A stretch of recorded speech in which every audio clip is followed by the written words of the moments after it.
Today on Studio G, we will take a look at the recent election and its effect on our community. We will also be joined by Executive Board Member A.K. McMorris from the NAACP. Don't go anywhere, Studio G starts right now.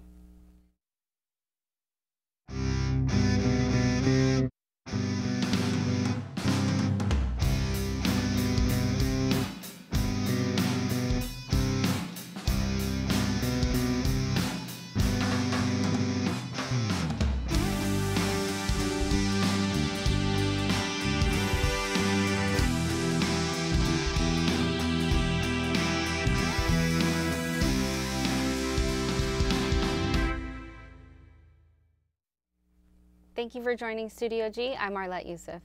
And I'm Trevor Glisson. A record number of women are projected to win seats in the U.S. House of Representatives. Not only that, but women also saw success in Senate and governor's races this midterm election. CNN's Kyung La reports.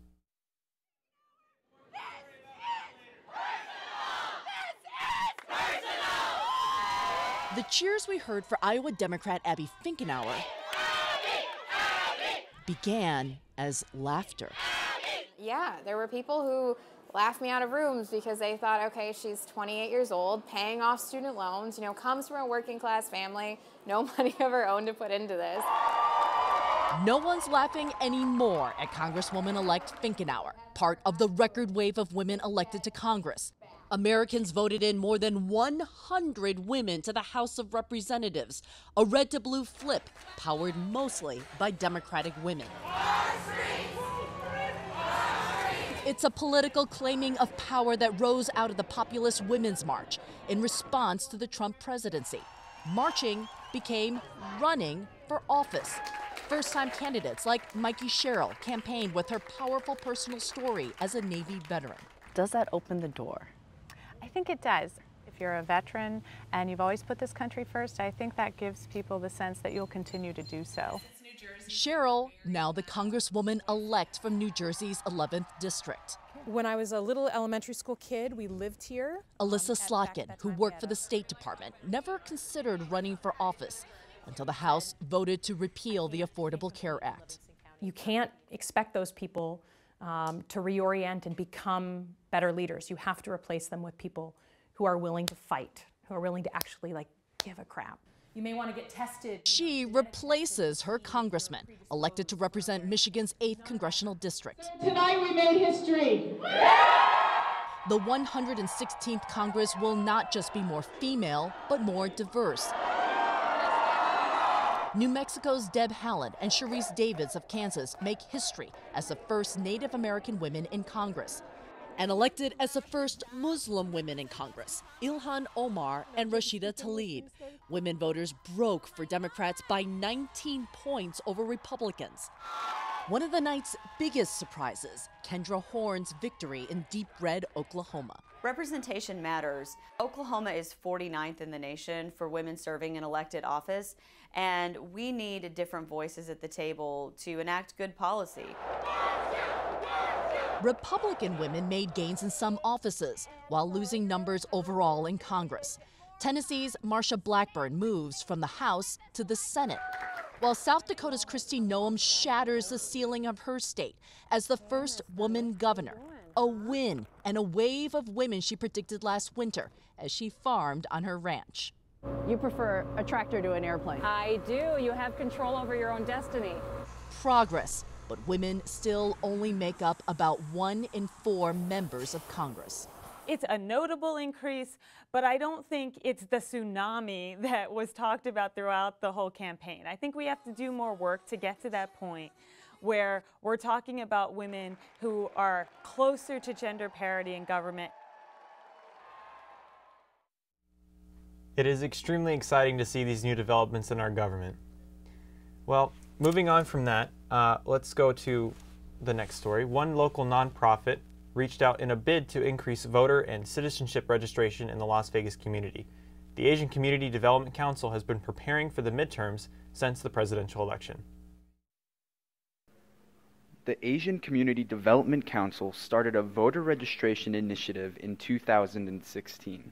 So for us, We are a local nonprofit. We're ran by local staff, and we are here because we don't want to be that group that's like, oh, we're only here, we're only gonna pop in during election, tell you who to vote for, and then you'll never see from us again, right? We want to build this kind of culture and engagement with the community, say, hey, we have a center here, we are gonna work with you, our staff are bilingual, we're gonna provide the services that you need, but we are going to also work with you to make sure that you realize that the voice that you have, the voice that you carry, can be expressed through many other ways, and not just, we'll just tell you what to vote for and then you'll never see us.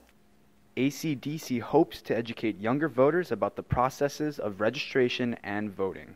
So we went to a lot of different locations. A lot of our focus is on youth and then people of color. So a lot of the work that we did was on high school campuses. We went to at least 10 different high schools, talking to senior class and trying to make sure that they know that civic engagement is a very big part of being an American and being an adult.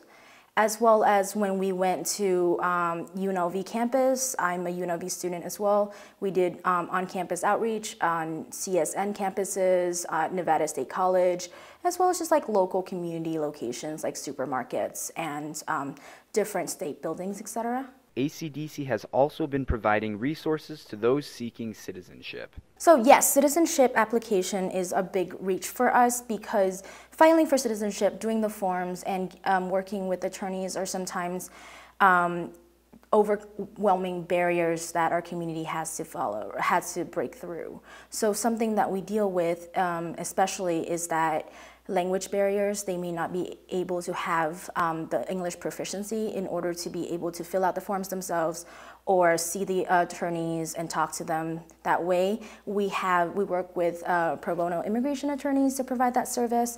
So kind of making sure that those who are going to be citizen, who want to be citizen, can have that pathway. For Studio G, I'm Timothy Klein. ACDC has registered over 14,000 new citizens over 2 years. Question 1 asks whether the Nevada Constitution will be implemented. It's about Marsy's Law. I got to speak with UNLV students about their thoughts. Question 1 asks whether we should implement Marsy's Law here in Nevada. It began in California and other states have already adopted this law.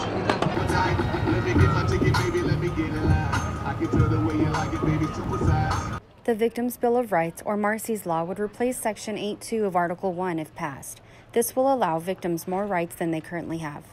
They need to know at least when the offender is released, but I don't think that they need to keep tabs on every single location that they are at. One of the pros is to speed up the due process and then actually get people who had committed a crime or as a victim get their due justice right away or as soon as they can. On the con side, though, it's with the Constitution that it has to be amended for it. I just want you to vote. All right, you guys have 5 p.m. tomorrow to early vote Nevada. 5 p.m. right there. A lot of it's kind of more like a two-sided thing. I think that the victim should have a right to be at the trial hearing or whatever of the accused, but at the same time, I don't feel like they should have like so much of a presence that they can influence the judge or the jury in any way. One main factor of Question 1 is that the victim or the family of the victim must be notified of everything pertaining to the due process of the assailant. For Studio G, I'm Arlette Youssef.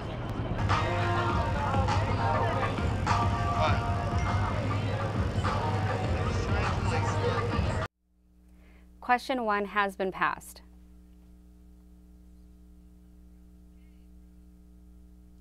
The Valley is experiencing beautiful weather following Halloween.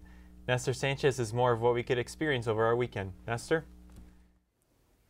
Oh, good morning, Rebels. I'm Nestor Sanchez. As you can see, today we're currently at 61 degrees, and it's expected to get a high 67, while the lowest you're going to see today is 45 degrees. It's going to be a mostly sunny day. Let's go to our weather forecast. I'll get out of your way. For the past few days, we've been like 67 degrees, 68 degrees, and during the night, it's been around the low to mid 40s, low 45s and stuff like that during the nights. this Saturday is going to be the hottest out of the entire week. It's going to be 68 degrees, while the lowest is going to be on this Sunday, which will be 41 degrees. All right, right now, as you can see here in Centennial, it's currently 55 degrees, along with Summerlin. North Las Vegas, Las Vegas, and Green Valley are all currently at 61 degrees, while Nellis and Henderson are all at 60. So let's see the weather for our beautiful campus today. It's going to be 61 degrees, visibility is 10 miles. Today is actually pretty windy with 22 miles per hour, which last week we were only at around 10, and the humidity is 16%. For tonight, we're going to be at, if you're on campus for tonight, it's going to be 57 degrees. It's probably going to be the lowest. Humidity is going to be at 18. You're going to be seeing some clouds and the night, and the winds is going to drop down to 13 miles per hour. All right, now back to the studio. Timothy Klein will be here to talk to the executive director from the NAACP. How's it going, Rebels? Timothy Klein here with your interview for today. And I'm here with A.K. McMorris from the NAACP, the National Association for the Advancement of Colored People. And so would you like to start by just explaining your involvement with, as far as in the Las Vegas community, what the NAACP is here for? So as far as involvement throughout the community, that's a pretty loaded question, considering the NAACP is typically the first organization that anyone calls whenever they have an issue with the police that they feel is unjust. Are you familiar with Tashi Brown? Tashi Brown? No. So Tashi Brown is the gentleman that was killed at the Venetian by the Metro Police Department. This happened on Mother's Day last year. So keeping in mind that things like that, just because they're not in the media doesn't mean that we don't still have to have involvement regarding the officer that was charged, the charges that were filed against him. There has to be consistent communication with the DA's office and things like that, as well as the average a father who has issues with his parental rights for his child, again, people that have issues with the law, any type of things like that with concerns regarding the school district and schools. We receive all types of phone calls regarding issues like that, which we feel we have the obligation to assist in some way. Okay. So would you say, after that description you just gave, there's a lot of criminal justice involved in the process of, or these people that come to you for help, is it, do you see a majority of it comes from criminal justice, or is it more of a social issues that they regard?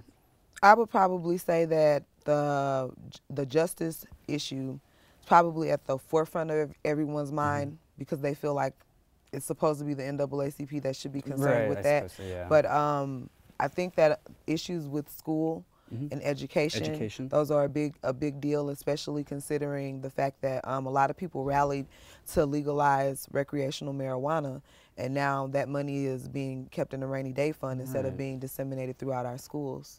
Right, so that actually brings up an interesting point. The legalization of marijuana, we know that the funds were primarily supposed to go towards the state's education system. Correct. So when that was all happening earlier this year in January sometime during legalization, did the NAACP have plans set to use some of those funds or advance in any form? So those funds would not necessarily be allocated to us in any way. They will go directly to the schools. What ends up happening is we can petition to have certain programs that be implemented into the schools. So we can say, hey, we know that you're allotted this amount. For example, each school is supposed to have a liaison regarding children that have quote unquote bad behavior. So this liaison is supposed to be a therapist of some sort, and the children are supposed to go and speak to that person. Now, schools are allocated this money, but not all schools take advantage of that money that's allocated for that specific reason. So the most that we can do is implement them. We can't necessarily go back and still force the school to use that until it's said that if you don't use those funds, you lose those funds. I see. Okay. Well, I guess we'll move into this recent election coming up. So in regard to the resources that the NAACP provided for colored parties and minority parties. Were there any processes this week that you guys reached out to them and helped, like maybe transportation to polling booths or anything like that? I think that people have this perception of the NAACP, and that's why we definitely encourage people to come to the monthly meetings. It's the third Saturday of every month over at Doolittle. That's at 1950 North J Street, because everyone has their perception of what the NAACP is, but don't really understand what it takes to run a nonprofit organization, which is what it is. So we don't have vans. We don't have vehicles, as well as the candidates that are running aren't necessarily allowed to provide those types of vehicles for people to go and vote. So as myself personally being on the NAACP board, I'm also a radio personality. And my job is to, essentially on a talk show that I'm on, is to hold people's feet to the fire and hold them accountable. So I say churches are typically the organization that has the access to vans, excuse me, to vans and to vehicles of that capacity to be able to move people around to assist them with voting. Now, the most that we can do on our end is to make sure people are aware of particular polling stations so that those polling stations aren't lost in areas where transportation may be an issue. So for example, the West Side, there are 2 polling stations that would have been lost had we not gotten behind those polling stations and say, hey, please come, even if you don't live over here, early vote over here so that we can keep these polling stations, because you have a high senior population that's in that area. So when I say I wish people could kind of see the ins and outs, we're only so many people. Right. And we have to operate off of membership. Membership is $30 a year. So for $30 for the entire year, you get to say, I'm a part of something that's bigger than myself. You get to be a part of things, and you don't have to be a member to sit in on meetings. You can come into a meeting and voice your opinion and say you agree, you disagree, and things like that. But we put together all of these different forums to try to educate the community. We had a Black and Blue forum, which had the undersheriff, it had the DA, all of these different representations from all different levels of justice and justice reform for the community to be able to come out. That was a packed house, but none of those people are members. So that all of that matters. So it would really be a bigger help if people wouldn't just try to hold us accountable versus holding themselves accountable. Okay. So yeah, I mean, you are technically a resource to the people who want to fight. You know, Absolutely. in a sense. Okay. So that's actually interesting. I'm sure you guys have a good amount of passionate members in your group. But as far as the chapter that's here on UNLV's campus, how do you guys affiliate with each other in terms of the extent to how large NAACP actually is? I'm really glad that you asked that question. So I'm a representative of the NAACP Las Vegas chapter 1111. I'm a recent board member, meaning that I've been on the board for less than 4 months. That doesn't change any of the works that have been done throughout this time that I've collaborated with the NAACP on. However, we had our annual banquet, which is a scholarship banquet, this past September, the end of September, and that was where I met your president of the chapter here on UNLV campus. So that was my first time meeting her. I didn't even know that there was a chapter that was here before a sit down with Ruben De Silva. I'm not sure if you're familiar with him. He's run for assemblyman a couple of times now. But the most that we can do is try our best to collaborate. I do know that there were times before I was even a member of the NAACP, just being a radio personality, regarding the mascot that you all used to have. You know, I was out here fighting. I'm like, wait a minute, where's your BSU at? Where are your organizations that, like, who doesn't have a problem with this rebel soldier being a mascot for your school that's supposed to have inclusion? And those are my words, those aren't his, but it's a good thing that they move towards change. People kind of put that on their hearts. Don't change it. And it's like, you have to know your history and what representation means. This soldier, this Confederate soldier, was fighting to keep people enslaved, and you have those same people throwing a football for you. That's not okay. Right. Well, unfortunately, I'm going to have to cut us there short. Hey, thanks for having me. Oh my gosh, thank you all so much. This is awesome what you all are doing. Please keep it up. Stay encouraged. So right now, we'll go back to the studio with another package for you guys. For more information on the NAACP, you can visit naacp.org. Political season, chances are you've seen some political ads on TV during your favorite programming's breaks. If you've completely chosen to shut off the TV, You probably haven't been able to escape these flyers that have been coming through the mail. This can cause some confusion to voters, especially young voters going through this process for the first time. But UNLV held its very own event to help students understand and completely comprehend their civic responsibility. UNLV's lead library hosted Voting in 702, Research, Action, Change, a workshop designed to educate students on campus about their voting rights here in Nevada, from information about districts and registration to researching ballot measures and candidates. The workshop gave students a practical way to navigate through the midterm election. Chelsea Heinbeck, one of the event's curators, shared with Studio G some of the reasons why such a workshop came to be. It's super important to have students be empowered to share their voice, to move from reading about things and hearing about things to actually acting upon things and changing the future. Voting in 702 featured an interactive lab, giving students hands-on access to research issues that will impact Nevadans for generations to come. And that long-term impact is what motivated UNLV student Heather Parrish to participate. A lot of the people who are making and trying to pass these laws right now aren't really connected to the current generation. And they really benefit from us being ignorant and not knowing what we're voting on or not voting at all. I think anybody that benefits from ignorance needs to be challenged. And I think it's important for us as the generation who will be taking over to have an impact on the bills being placed now that will be in place for our entire life. Time will tell what impact tonight's election will have on the future here in Nevada, but young voters are showing they're ready to contribute to the building process.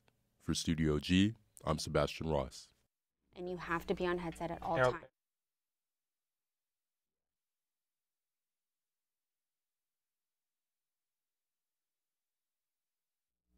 The event was held prior to UNLV being used as an early voting location, giving students the chance to make informed decisions before casting their ballot.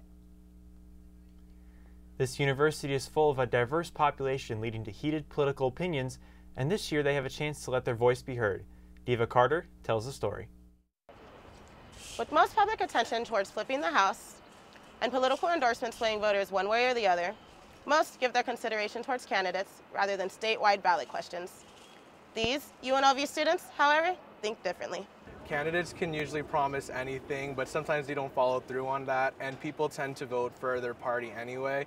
But the questions are things that when they're implemented, you can see the change right away and they affect you directly. It's hard to find people that whose views align with you exactly and 100%, but the questions, it's more a concrete thing of, yes, I think this thing in particular is good, or this one isn't. It comes to the questions that they ask.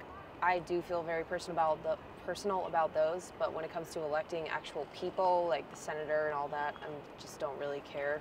But what do these students care about?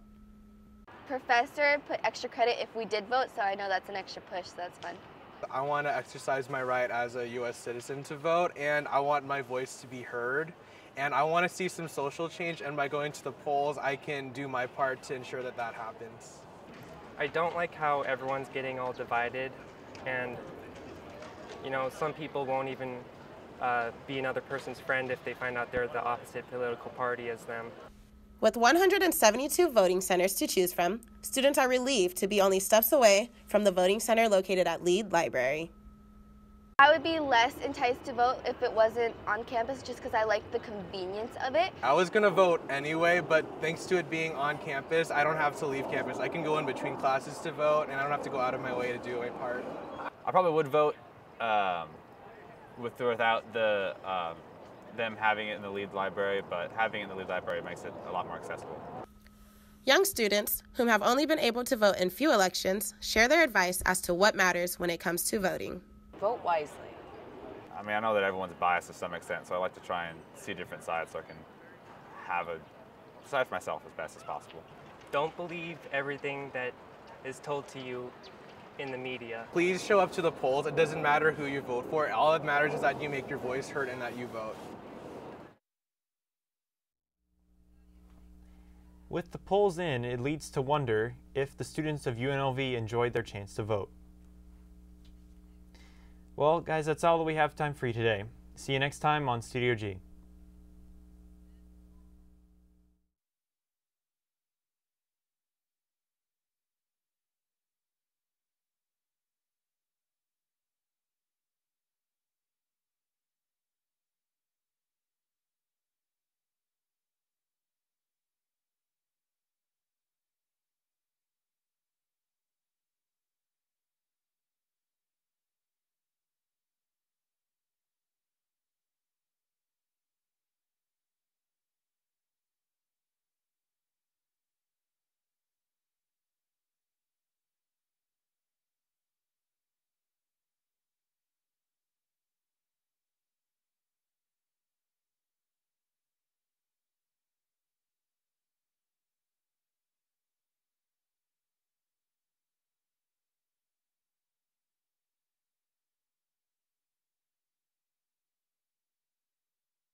Who's on playback? I think that's They said McCann is on playback. She said no, she's not. Oh, okay. Well, Shalonda's not here, so she was. Coach, can you test? Yes. Can you guys hear me now? You can hear me now. Maybe we're going to get higher than a C then. Okay, everybody? Let's go. We're trying for A's. Okay.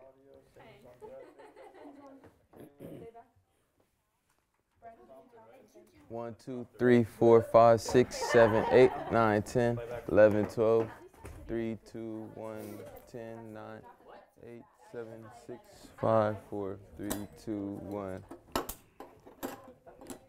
Okay. A, B, C, D.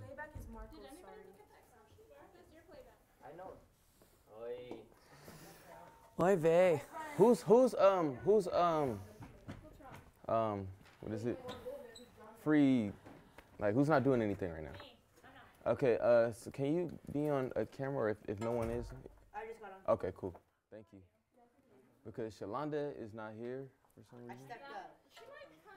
Yeah, she said she's coming. She said she's coming late. She better because she has to go live. Do you want me to take pictures? Yes, please. Cool. Yeah, RT. Brandon, can you look? Thank you.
Coming to 3 and 8, 7.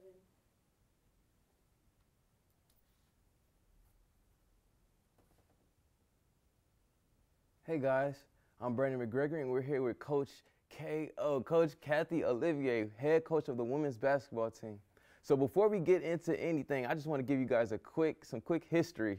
So if you didn't know, Coach did used to play for UNLV, and she was an All-American.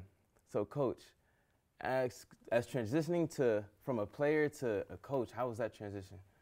Well, I'm going to have to look way back and think about that for a second.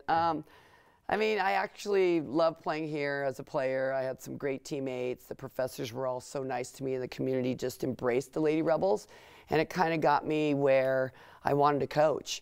I was a teacher at the beginning, and then I got into coaching, and it just really just took over my life and my spirit. And I was very passionate about it, and I've had a great time coaching at my alma mater. So what is it that keeps you motivated to coach?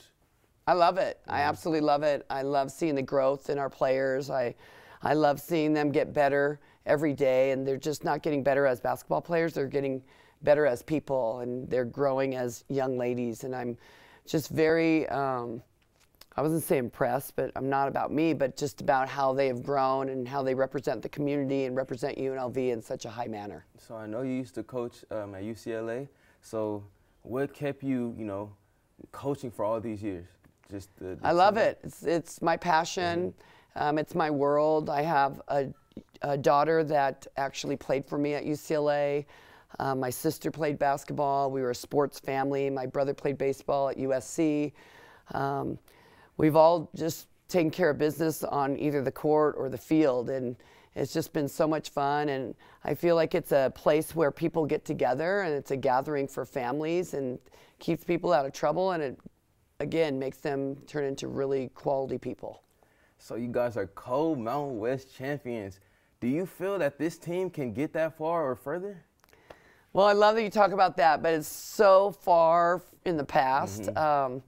We had a great year last year. We have a lot of people returning. We're going to miss Brooke Johnson. She was a starter for us and did so many positive things for the Lady Rebels. But we have great leadership back. We have 6 seniors. We have a couple freshmen that are very explosive. I just think our team is good and ready to compete, and hopefully we can do the things that the last year's team did, because winning is very, very fun. So I know we have a few new faces on the roster, Justice Etheridge and Cambria Elsie. Can you describe what you feel they can bring to the team this year? Both ultra-talented basketball players. Cam is an athletic point guard who has good size, who is not a good passer, a great passer. She's learning how to play at this high level of Division I. Justice is a local who played at Centennial High School, 4-time state champion, can shoot the ball from the outside, gets after it on the defensive end. They both are ultra talented, and as far as the season goes, we see them getting more and more time as the season goes on. We also have another new face, Brandon Morrison, a new assistant coach. Can you explain why his position is so important? I love that you talk about Brandon. Brandon was someone who actually was a student at UNLV. He was also on our scout team at UNLV for the Lady Rebels, and then he was our video coordinator. So he really paid his dues, and now he's our assistant coach. And Brandon does such a great job. He knows his role. He's very dedicated to seeing the Lady Rebels be successful. So what is it that makes this team so much different than any other team that you've coached in the past? Well, that's a good question. I mean, this team, we start on Friday, and we'll see where it goes. Right now, I think the leadership and the depth, we have so many people that can play so many positions, so we're very versatile and very deep in every position. So let's see how competitive we are, and let's see where it takes us, because I feel like this team has really, they're just very determined group, and hopefully we can do as well as we did last year and win another championship. Well, thank you for coming out, Coach. I'm fired up about this season. You could catch the UNLV women's basketball team as they take on Wright State November 9th. I'm going to toss it to Jason with the panel.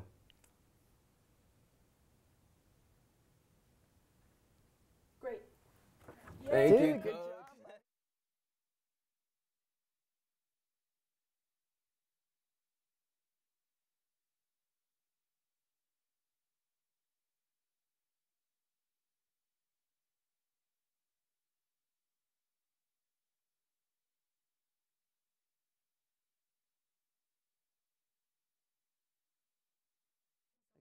I going? Here.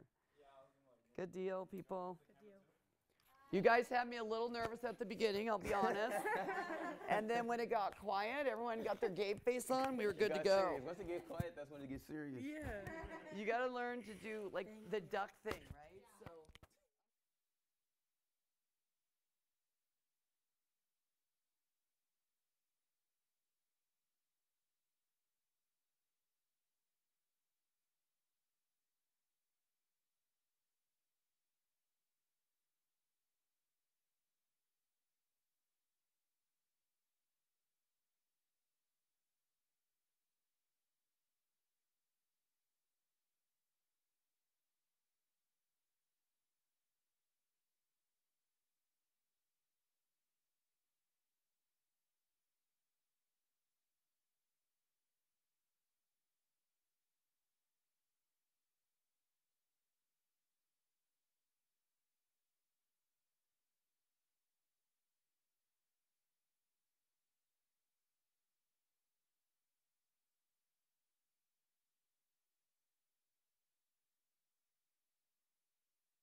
One to 23, 48 to 3, 467, 2,000, 6 losses, 1 win.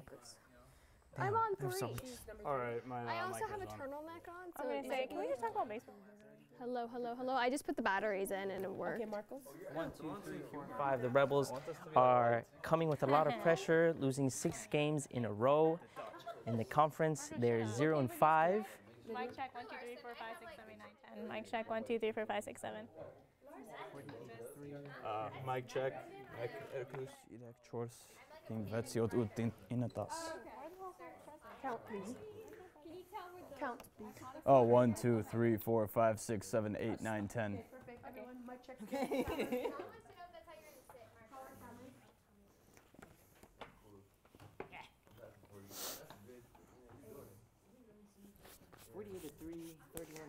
So I'm gonna be like, thanks, Brennan. Welcome to our weekly special, to our weekly panel discussion. Sorry,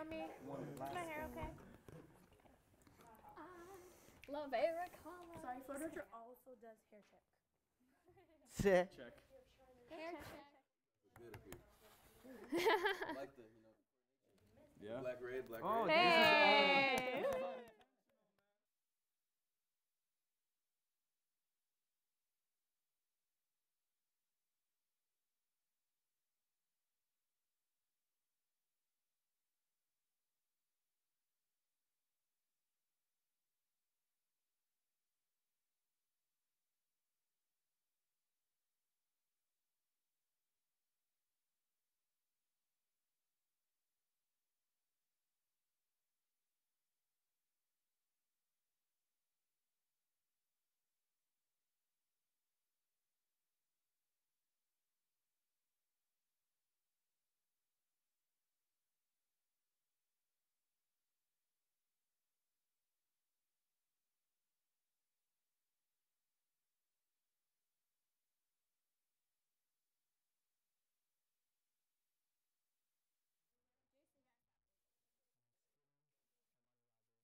Holla.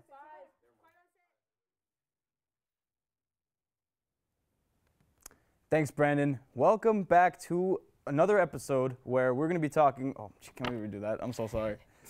Okay. Yeah. 10-second countdown. I'm so sorry. You caught me off guard. It's okay, sorry. I did. Like, 7.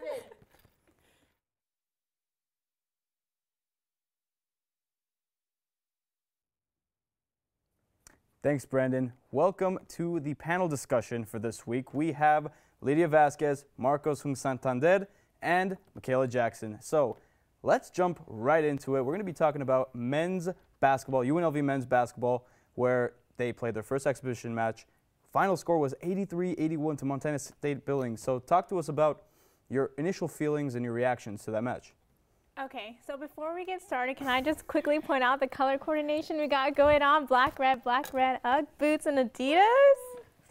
This is where you guys scream and say, yay! Anyway, so we played the first exhibition game against Montana, and they're a D2 school. So I can understand why people can kind of be a little hesitant about where we're going to be going this season. But I mean, the top 4 players for the team were all seniors and juniors, you know, with Rollins scoring 23 points. So I feel like it was more an experience on experience kind of thing. Not necessarily a D2 versus a D1, because if Duke were to play with their freshman and sophomore, we'd get spanked, like, let's be honest, you know? So that's where I feel with that game. And then also, they got kind of lucky. They were shooting threes, like, with no hesitation from 3 to 5 feet behind the 3-point line. So we did win by 2 points, and it's kind of unfortunate. You can say, oh, we almost lost to a D2 school, but given the situation, I don't think it's something to be worried about. Okay, so with that being said, since we don't really have to worry about it too much, again, it doesn't really count. Do you think the UNLV Rebels have a chance to eclipse the 20-13 record that they had last season? You know, we did lose 3 of our top players, so it's going to be a little bit more difficult to kind of beat our record from last season. But I've seen them play with a lot more energy, and I feel like they bond well together, so I'm hoping. But it will be a little difficult, considering that. Yeah, so now transitioning from UNLV basketball to UNLV football. So, UNLV football recently played Fresno State. They lost big time. Mm-hmm. But mathematically, there is still a chance to make it into the bowl game. What's your take on that?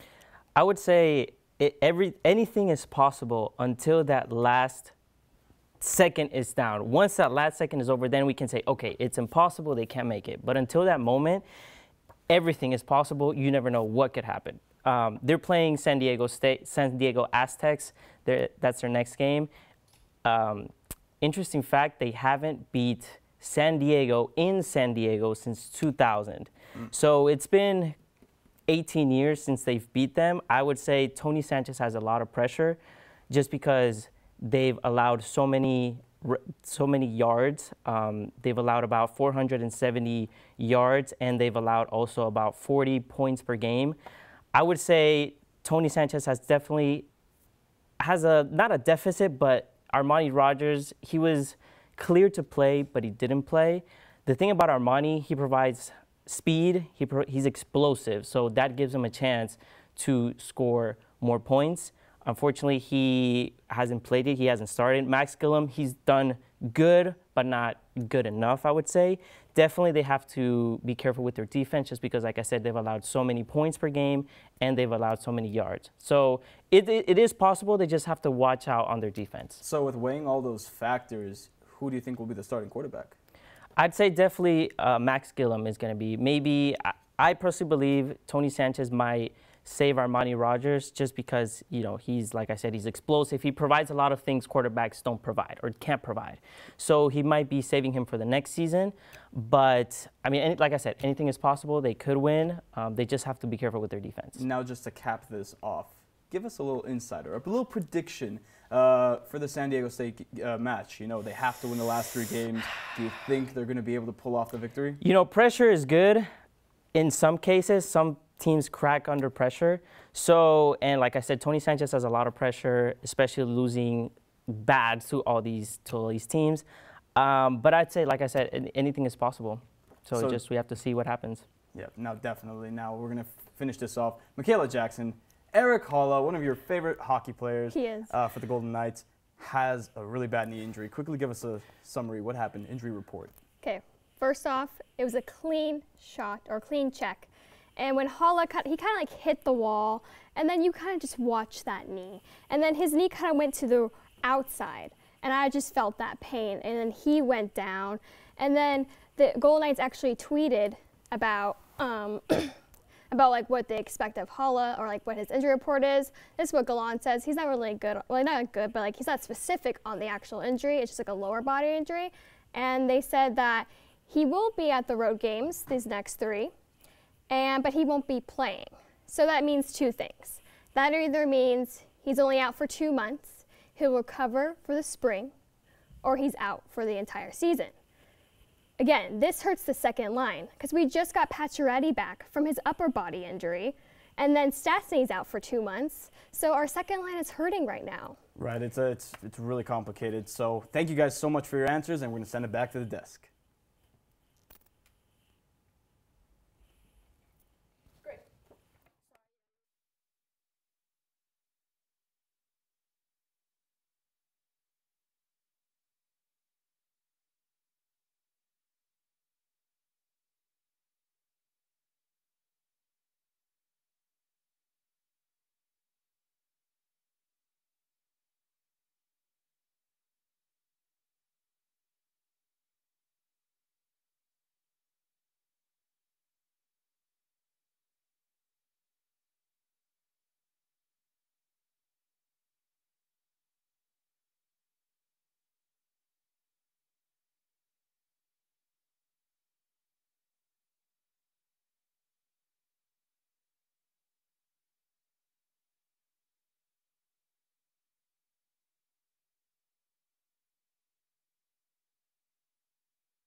9, 8, 7, 6, 5.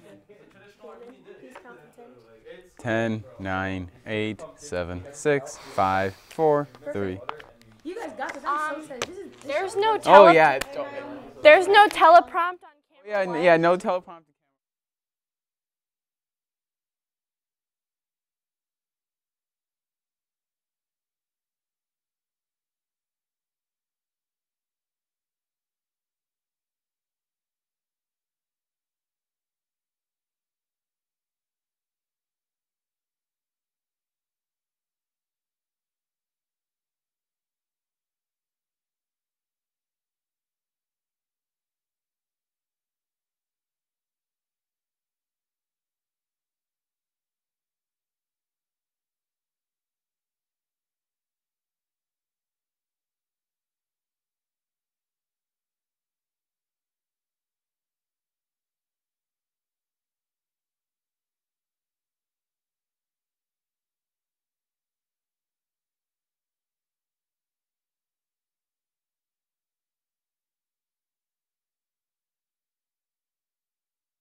Do you feel that? Basketball season has finally arrived. On this episode of the Rebel Report, we've got lots of hoops for you and much more. First, the UNLV Run Rebels show us a taste of what we are going to be seeing this upcoming season. Then, the Lady Rebels explain how hungry they are for even more wins this season. We even speak in studio with head coach Kathy Olivier and even take you around the conference. You won't be able to get this anywhere else but here on the Rebel Report.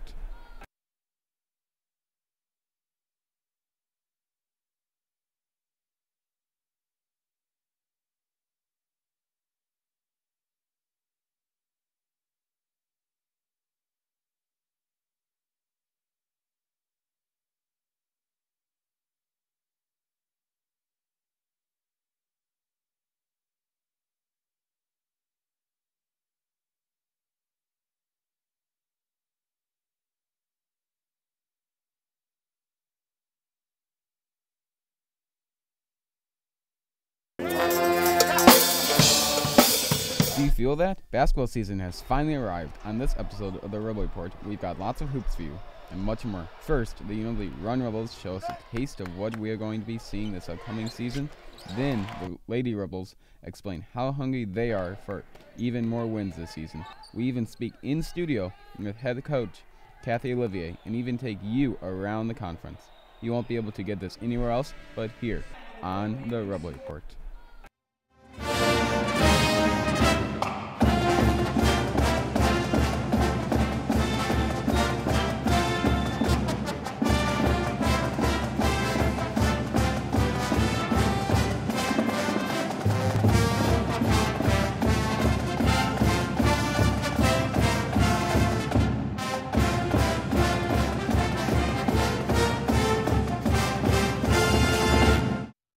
Hello again, everyone. Welcome to the newest edition of the Rebel Report, filmed right here at UNLV. I'm Kalen Sokel. And I'm Megan Platt. Thanks for tuning in to those who are watching online or on television. This season is finally here. Basketball season, that is. The Run Rebels and Lady Rebels both have high expectations, but let's begin our show with the men. Jason Toktagian takes us to UNLV's only exhibition match of the season and was decided with a buzzer beater.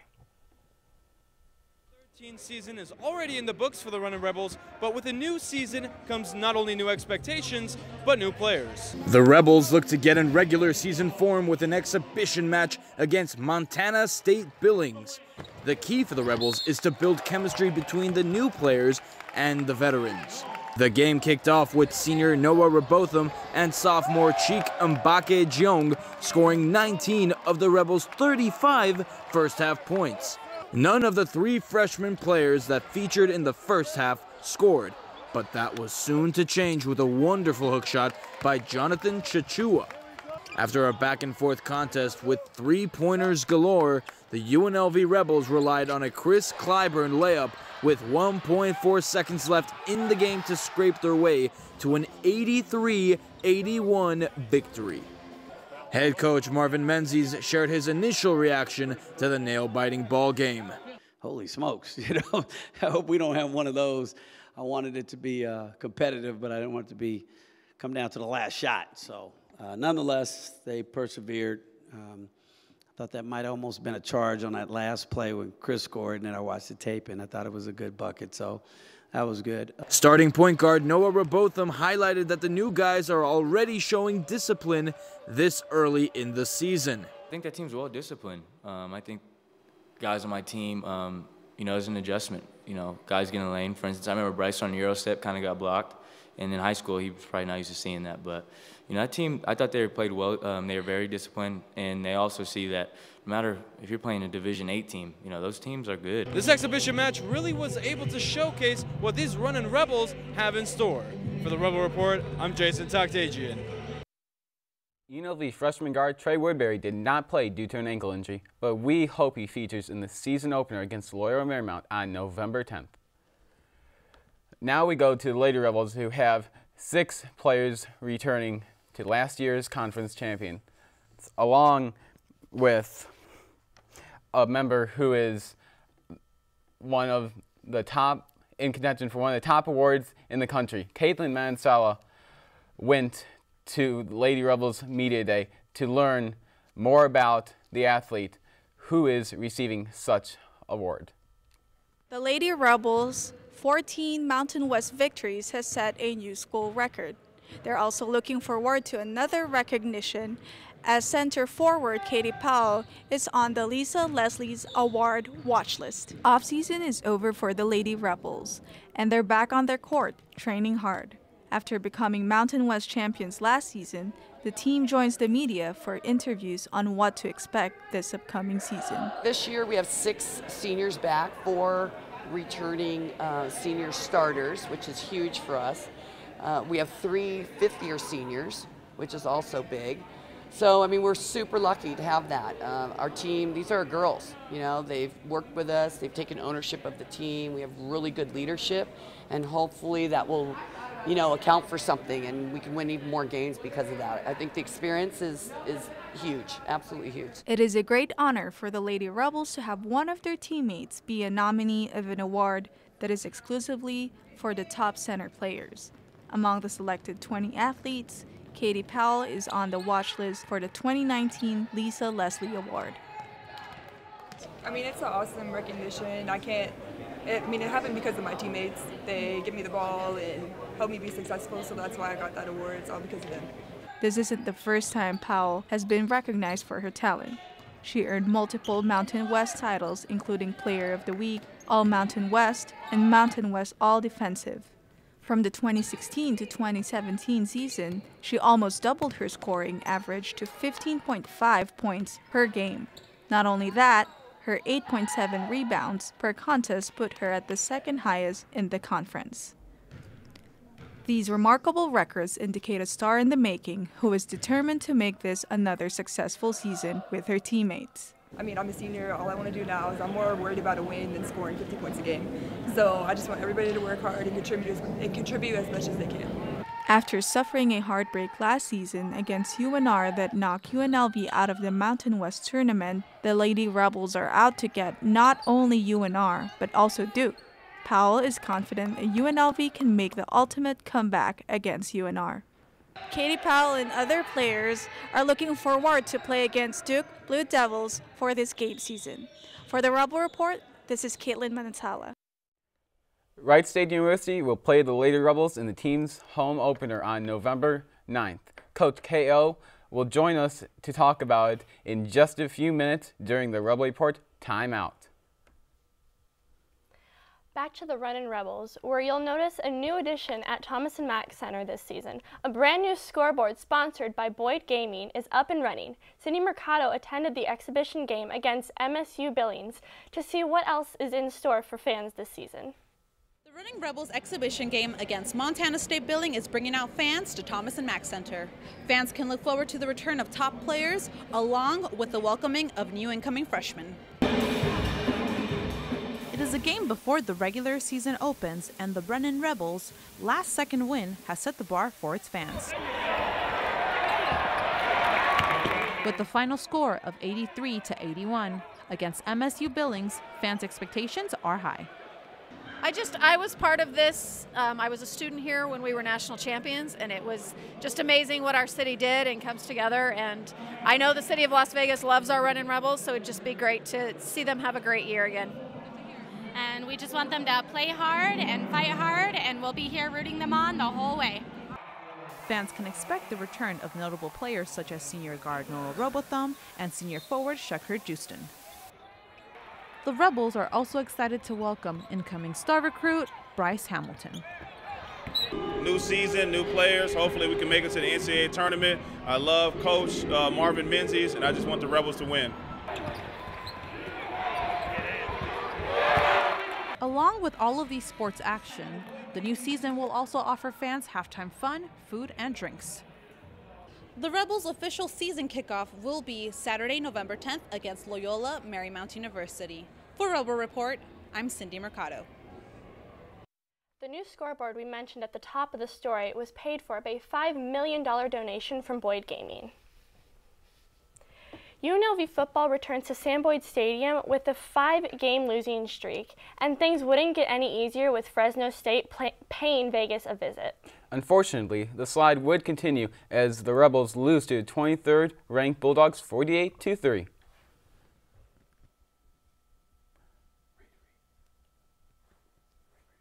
The Bulldogs scored the first touchdown of the game in the first quarter. Then they kept on adding to the scoreboard and led 17-zip at the half.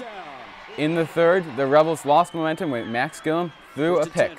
Then in the fourth quarter, UNLV could not stop the Bulldogs from gaining 31 points. But UNLV redeemed themselves with a 28-yard field goal by Evan Pantelis. And Gillum admits they did not put their best foot forward. Yeah, they were definitely a really good team, really good defense. But I thought we could have played a lot better. I could have played a lot better. A lot of us could. So we're gonna have to do that next week. The Rebels fall 2-7 on the season with the loss, and this is still looking for its first conference victory. The team has 3 more games left of their season as of today's recording, November 8th, and they play against their top 3 rivals, SDSU, Hawaii, and UNR. The NHL has announced a historic partnership with MGM Resorts International. Pro sports betting has been taboo for decades, but a May Supreme Court ruling is changing the game. Lydia Vasquez explains how.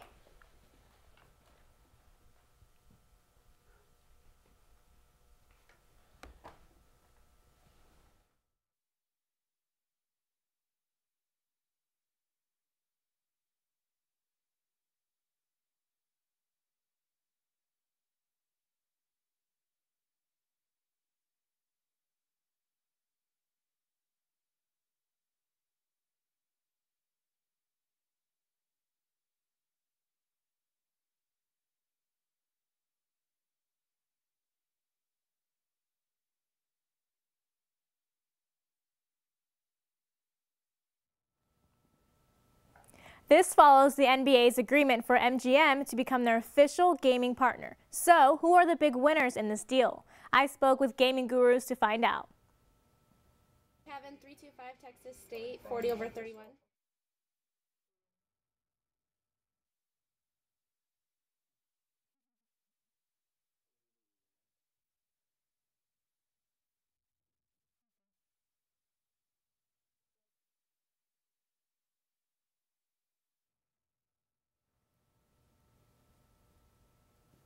This follows the NBA's agreement for MGM to become their official gaming partner. So, who are the big winners in this deal? I spoke with gaming gurus to find out. Having 325 Texas State, 40/31. Robert Walker has made a living in the sports betting industry for decades, but he says he's concerned about the new NHL deal with MGM. Right now, you can go to 20 different vendors and get in-game wagering information. If you can only go to one, that price will go way up, and everybody will be out of business. The NHL says MGM will have access to real-time advanced game data that currently is being developed by the league. Part of the new data includes player and puck tracking, and sportsbooks can also start to use team logos. Well, I think it shows the complexities that are involved in sports betting and also the tremendous allure both for the operators like MGM Resorts and also for the leagues. So I think it shows that there's a lot of potential upside in the legalization of sports betting. Although it's a major milestone in betting, it only accounts for about 2% of casinos' revenue. I wouldn't expect to see a huge economic benefit to the city right off the bat. This doesn't prevent other gaming companies from making a similar deal. The league can enter into partnerships with other sports betting companies. Obviously, the proliferation of sports betting is going to help no matter what. More games will be on TV. I think in-game wagering, which is going to be tough with hockey, but I think that'll increase it. But we'll see. Like I said, I'm willing to keep an open mind. Just over 22 million people.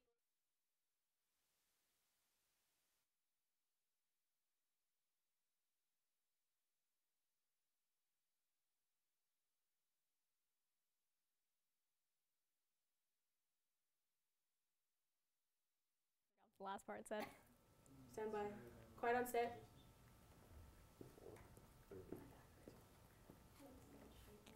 Just over 22 million people tuned into hockey last season. Now, it being a sport you can bet on, Robert says we can expect viewership and game attendance to skyrocket. Back to you guys. Thanks, Lydia. The league is still working out the logistics, but plan to release more information on how customers will benefit from this partnership in the upcoming year. The 35th year of Shriners Hospitals for Children Open ended on November 4th at TPC Summerlin. And if you missed it, Michaela Jackson has more on the close ending and which well-known golfers played at the tournament. The 2018 Shriners Open held some familiar golfers, from Jordan Spieth to Ricky Fowler, but one 25-year-old took home the cup. It was not just about the Eagles and the birdies at TPC Summerlin. The Raiderettes showed off their Raider pride, and Shriners' patience enjoyed the tournament. Plus, fans got the chance to see ranked 9th in the world Ricky Fowler, and he enjoyed playing in Las Vegas. Really, anything you want, it's here. There's as much fun as you want to have, good golf, great food.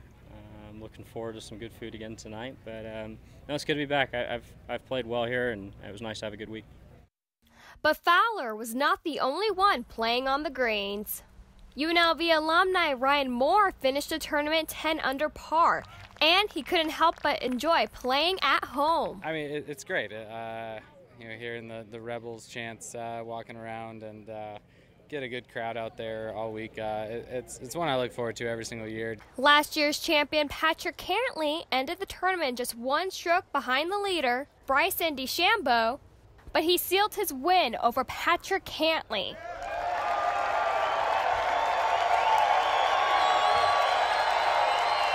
I thought I had a two-shot lead. I thought he made par. I didn't hear any crazy roars or anything.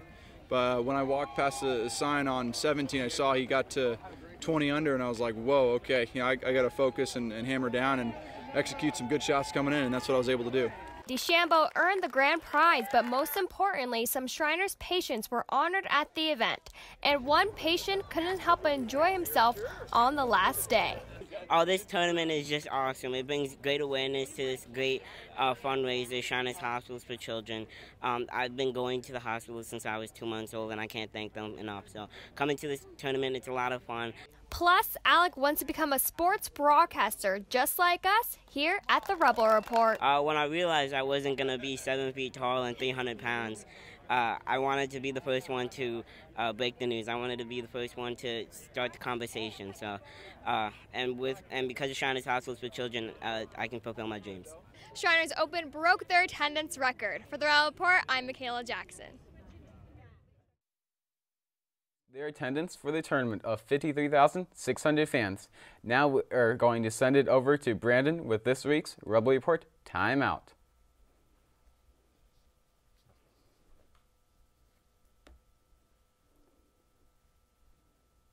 Oh, yeah, I'm cueing them, so it's... Do I go? Okay. All right.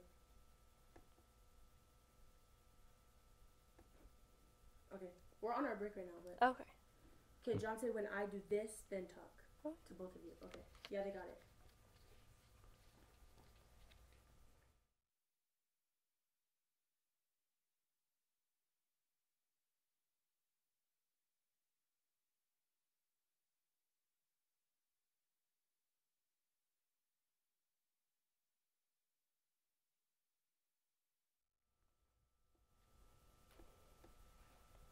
UNLV women's soccer ended their season October 26th, but fear not, soccer fans. UNLV men's soccer team continues on after a win against Utah Valley.